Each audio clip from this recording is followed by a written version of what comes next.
दिखाने वाले ट्रंप ने तोड़ दी है अपनी कसम।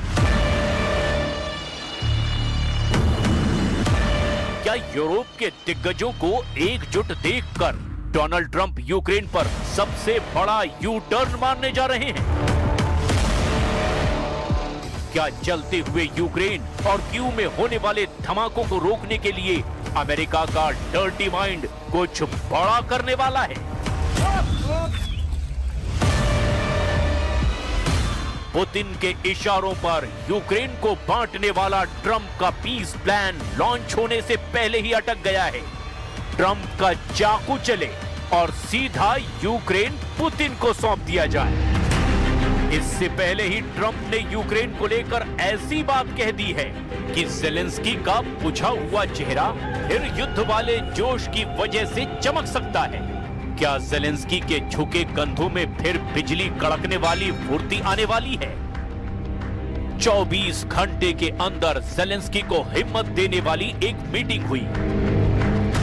दक्षिण अफ्रीका में G20 मीटिंग के दौरान जर्मनी, फ्रांस और ब्रिटेन के लीडर्स ने साफ साफ कह दिया, यूक्रेन को हारने नहीं देंगे।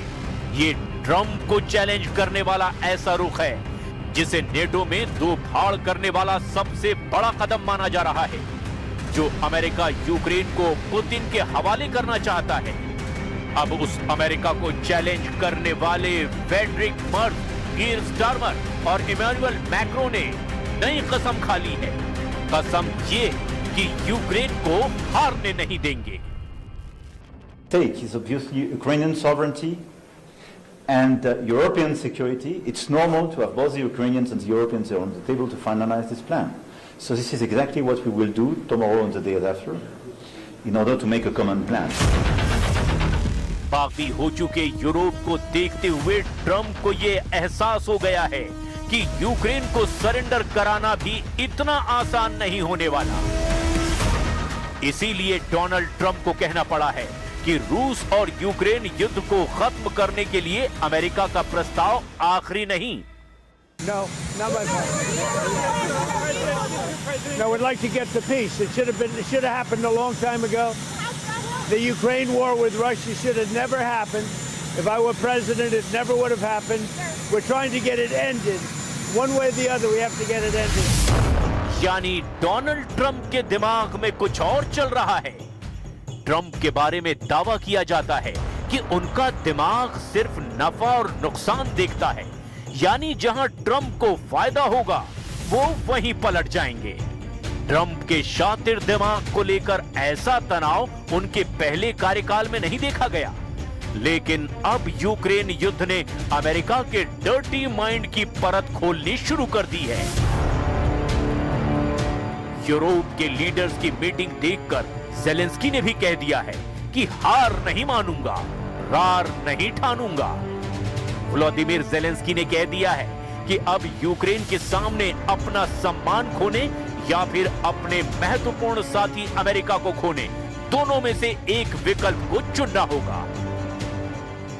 Твердив всі відповідні директиви. Наші представники знають, як захищати українські національні інтереси і що саме потрібно, щоб Росія не здійснила третє вторгнення. Ще один удар по Україні. ज़ेलेंस्की को पता है कि इस वक्त यूक्रेन के हालात कितने खराब हैं, कैसे पुतिन की मिसाइल और ड्रोन पावर उनके हर मोर्चे को कमजोर करके यूक्रेन की सेना को बुरी तरह मार रही है।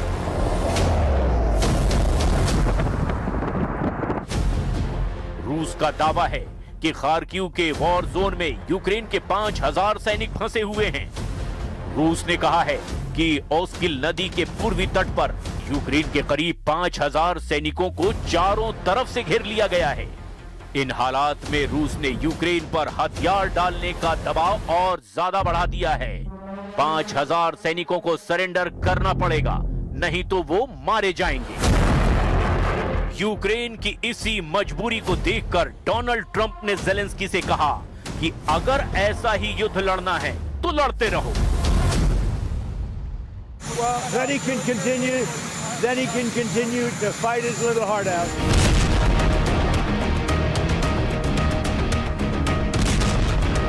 इस वक्त यूक्रेन के कई मोर्चों पर बहुत बड़ा युद्ध चल रहा है। यूक्रेन के शहरों पर रूस के हमले आग उगल रहे हैं।